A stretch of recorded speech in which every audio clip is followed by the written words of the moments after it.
is this? Episode 11. Cathartic. Somebody asked me if, I get asked occasionally why I'm doing this, stories and stuff. And a man I respect, he says, "Are you doing it because it's cathartic?" And I thought, okay. If you don't know what cathartic is, it's sort of a purging, a cleansing, something. It makes you feel good, makes you feel freer, lighter, like you've exorcised something. So it's that feeling of cleansing, cleaning it out, getting it out in the open or whatever. Anyway, that's that. Cathartic. Word for the day. Okay, in the last episode, I said I talked about Bryce's, my stepfather's hatred for the Mormon Church, and I think really it was that he had a hatred, maybe still does, for all authority, any kind of authority over him. And often I look at my life and I've asked the question if I didn't learn that from him, because I push for stuff, I push for freedom and liberty, and which is, in the 60s, that's what the hippies started, Berkeley, that's what it was all about, pushing for free speech and liberty. And everything's different now. It's all changed. Words mean different things, and everything's different, There's more to the story of Bryce, like my stepfather, living with him. It took me probably, I don't know, probably till I was 16 or 17 before I started feeling like he was a father figure at all. I never considered him my dad, because I had my dad and I loved my dad and had a desire to reestablish relationship with him too, and heal it. But I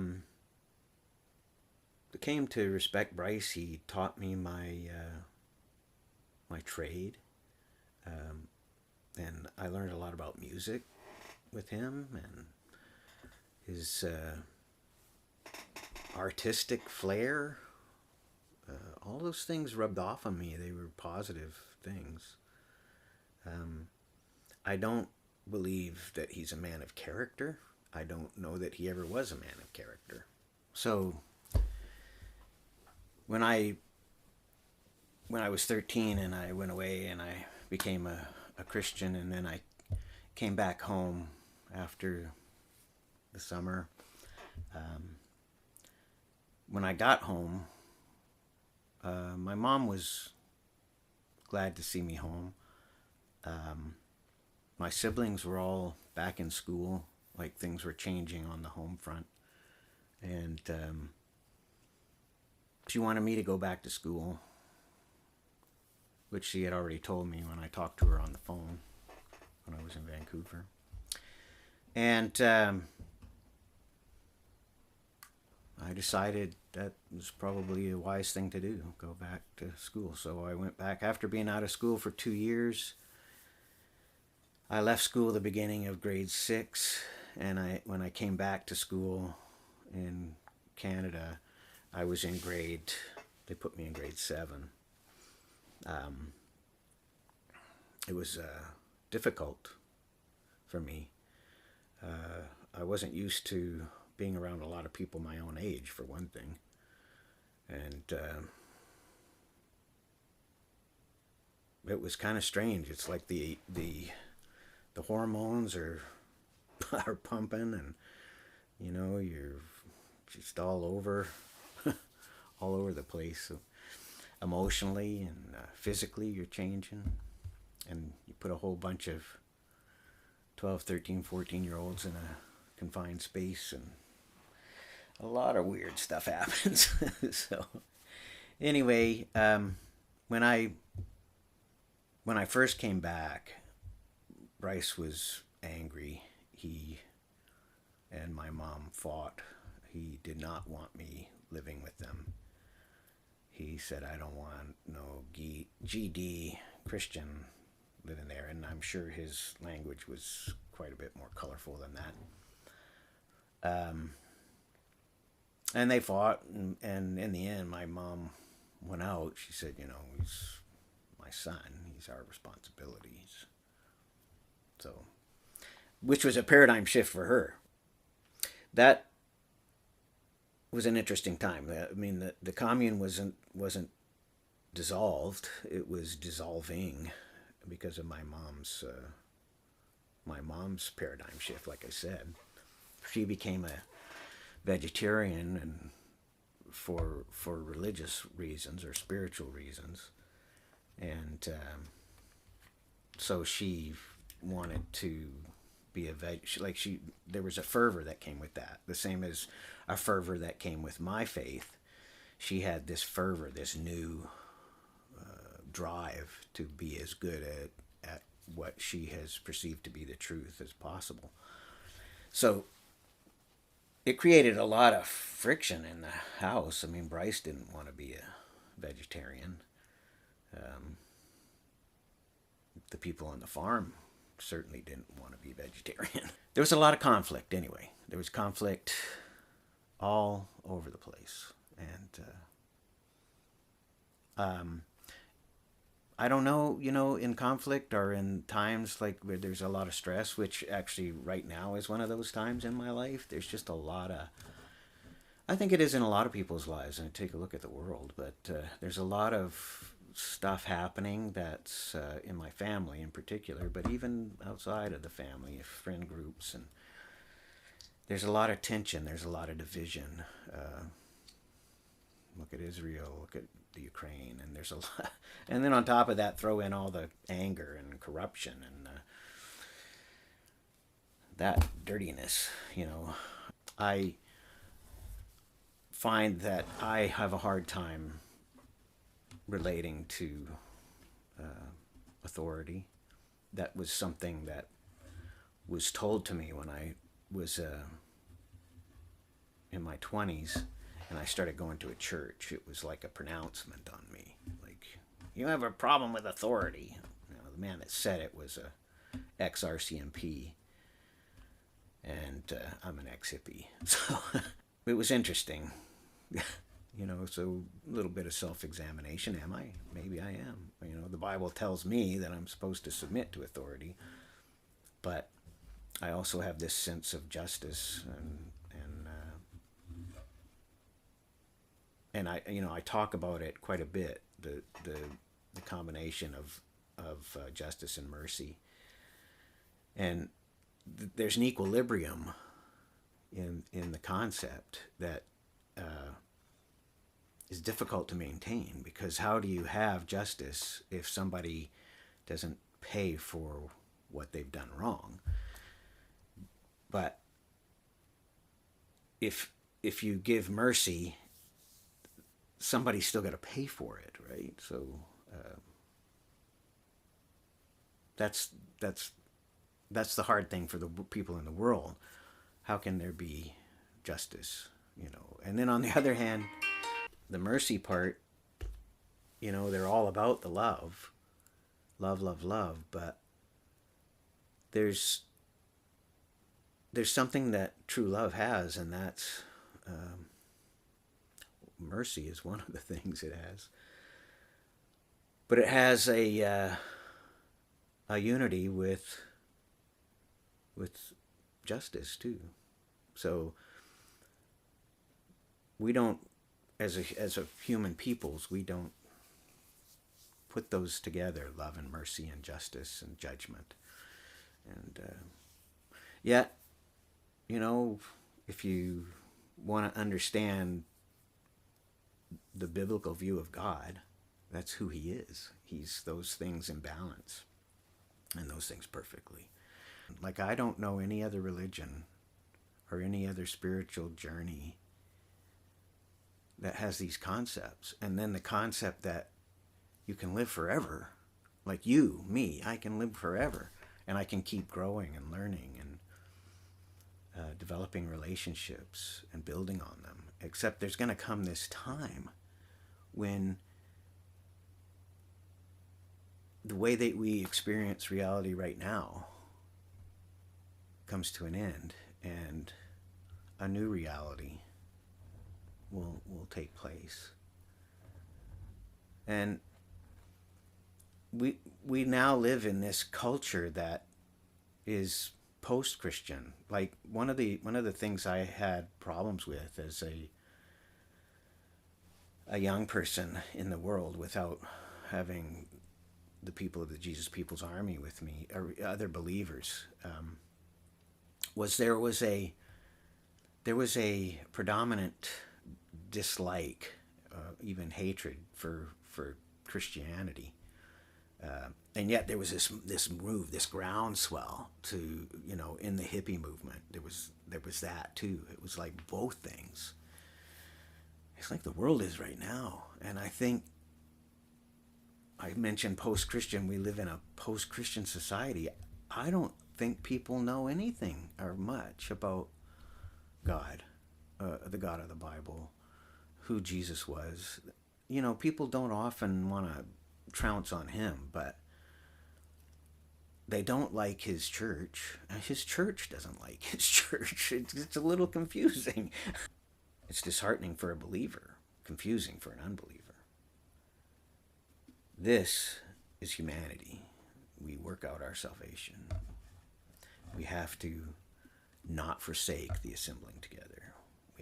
We have to learn to rub shoulders with people that believe as we believe. It's a rarity to have that bond, in my experience. It doesn't change. What people do doesn't change my belief in God. Because God's a personality and I'm a personality. And it's what I do that matters. And I'm working it out, man. I'm not a good husband. I'm not a good father. I'm not a good friend. I fall into those categories for some people. So I'm no different. We just have to somehow wake up every morning and seek the Lord while he may be found. We need to pray that God's Holy Spirit, this is the thing that Jesus died for. I mean, if you don't know the Bible, fine. But let me tell you, when he died, he said to his disciples, he said, I have to go. If I don't go, then the advocate, the comforter won't come. The teacher won't come. And the teacher's the Holy Spirit. So the teacher advocates for us, comforts us, shows us the way, speaks truth to us, speaks through us. That's why, no matter what I say, no matter if there's a little bit, and I heard another teacher say this today, if there's a little bit of what I'm saying that touches you, that pierces you, then you need to seek God. You need to pray that the Holy Spirit would reveal him. And it's not a feeling. It's not about feelings. You will have feelings. I don't know how. I mean, I'm telling you about my childhood and just looking at it and seeing how the things that you experience, they form you. They help form the character that you are. I mean, and if we delve into a little bit later, some of Bryce's story, you can wonder, like, how much that played on him. I think it played a lot. We don't fully understand, or don't fully comprehend. I think we understand a lot more than we admit to sometimes, but we don't comprehend how much our history affects us. Nations, cities, people groups, the Jewish nation, the Jewish persons, Scotsman. I'm a Scotsman, and English and First Nations. Those traditions, those social conditions that are passed on in your life, the way that tradition and stuff gets formed, it all affects who you are and how you view the world and how you view reality. And that's part of the thing that I'm kind of, even if you're not aware of it, but I'm kind of sensing that people are wondering like the Western world, what we now call the Western world, it wasn't called the Western world up until, I don't even know for sure when, but I think it was around less than 100 years ago, maybe 100 years ago, people started saying the Western world. Up until then, it was called Christendom. It was the Western world was influenced heavily by Christianity. It gave us our social format. It gave us our ethics and our culture and it gave us our morals. And people are people. We're talking about that. So people are people, and they're going to come and go with their ability to live their beliefs. This is the trick. I said working out your salvation. I don't mean you have to do works. I mean you have to work out living how you view reality. And as you're doing that, you should be able to see whether that is a cohesive worldview, if it's a cohesive belief system. That's the think part. That's the think part. But it's also, that's where the Holy Spirit gets to come in and actually be a revelation of light, like the teacher. I call the Holy Spirit the teacher, the comforter, the guide. Experience the Holy Spirit and look back on your life and look into the Bible, and then you will change. You will. I've edited this one. I'm going through some personal sort of struggles right now, so I'm having a hard time doing this. I want to do it. I'm committed to doing it, and what will happen is you'll see. If you keep following, you'll see personality come out. Because if I do this every week, we're all moody, we're all up and down. Our moods change as the weather changes. They're just things I feel like I need to say. Hope you contact me if you have any questions or any comments. Or I'm going to sing a song. It's one that I recorded quite a while ago. It was the first song that I wrote when I started going back to church after I got married in 1980. So I think I wrote the song in 81. And recorded it in the late 80s, early 90s. And it was never finished. It's another one of those recordings that was never finished. But hope you like it. Hopefully I can whittle something out of all of this that's cohesive. And I feel a little better, so I guess in a way it was cathartic. Thank you. Next one is 12.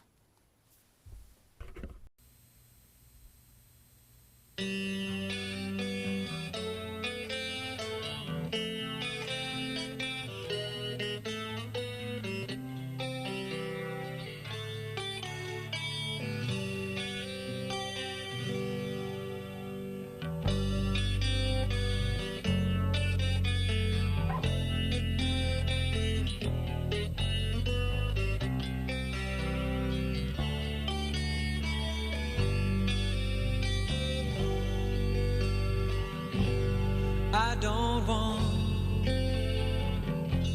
to lose all my old friends, but I can't stay of the world.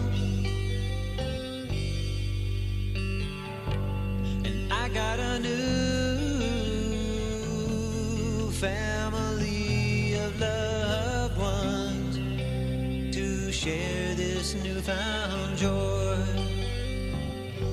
And there's been a change in me, a change in me. Can't you see that I've found my Lord? And there's been a change in me, a change in me. Can't you see that I've found my Lord?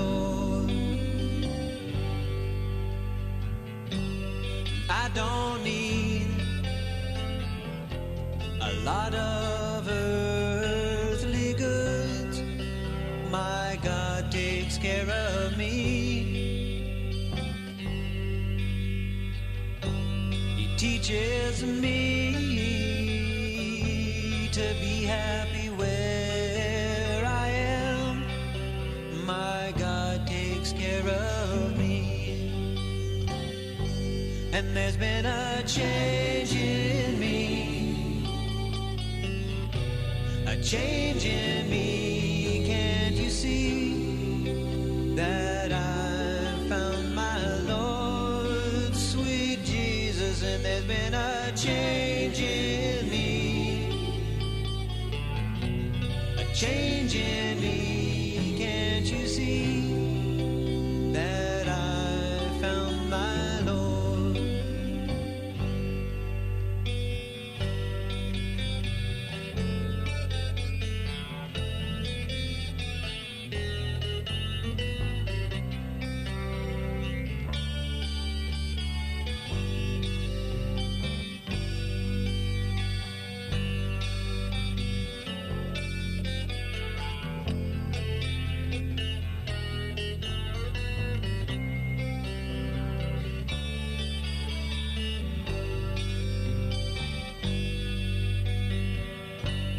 Try and pray each minute of every day that His Spirit of love would abound. And if I fall, He's there to catch me where I am with that Spirit of truth and love. And there's been a change in me, a change in me. Can't you see that I found my Lord, sweet Jesus? And there's been a change in me, a change in me. Can't you see that I found my Lord? And there's been a change in me, a change in me. Can't you see that I found my Lord, sweet Jesus? And there's been a change in me, a change in me. Can't you see that I found my Lord? Can't you see that I